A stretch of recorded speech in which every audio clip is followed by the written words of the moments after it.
Compute the following. Be ready to justify what your computations, probably why your computations make sense.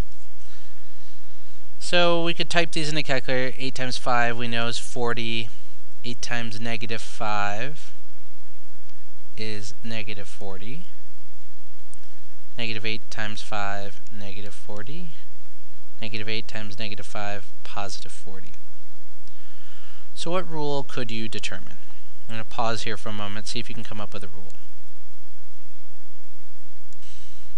Alright, so hopefully you've thought about the rules. Many people remember tables, you know, that if you have like a plus and a plus, then it leads to a plus. Plus minus leads to a minus. Minus plus leads to a minus. Plus plus leads to a plus. But we should start to think about these rules more generally, and in more general terms you can think of it as if I have an odd number of negatives, then it's going to be negative. If I have an even number of negatives, then it's going to be positive. So because this will allow us to then generalize this rule when we're multiplying lots of different things all together. Alright, this last one, determine if you believe this is a true statement. So in your graphing calculator, you might be able to just, if you plug this in, you'd say, oh, okay, well, let's try it. Parentheses, negative 4 raised to the 5th. Okay, that's negative, that number. And then negative 4 to the 5th. That's also the same number. A word of caution, because if I did this problem,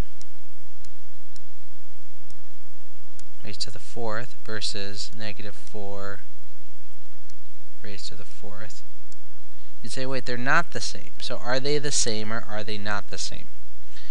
There's a few layers here we need to unpeel. The first layer is what the calculator is doing and what you need to know about the limitations of the calculator. When in the calculator you type in a negative 4 raised to the 5th, what it's doing is it's saying, I'm going to do 4 to the 5th, and then I'm going to take that result and multiply it by negative 1. Which is very different than if you were taking negative 4 and multiplying it by itself 5 times.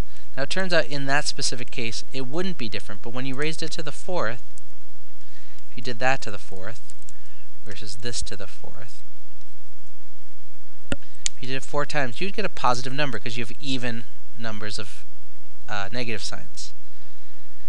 But if you then multiplied it by negative 1, it would automatically make it negative.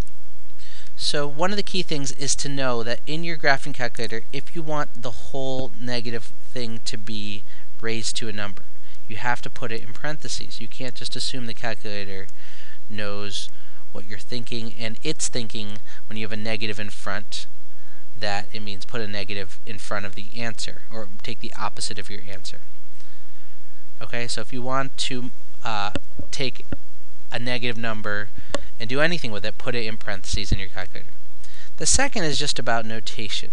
In general notation's sake, this would be negative 4 times negative 4 times negative 4 times negative 4. Those would be the same as negative 4 to the 5th. Sorry, one more, negative 4.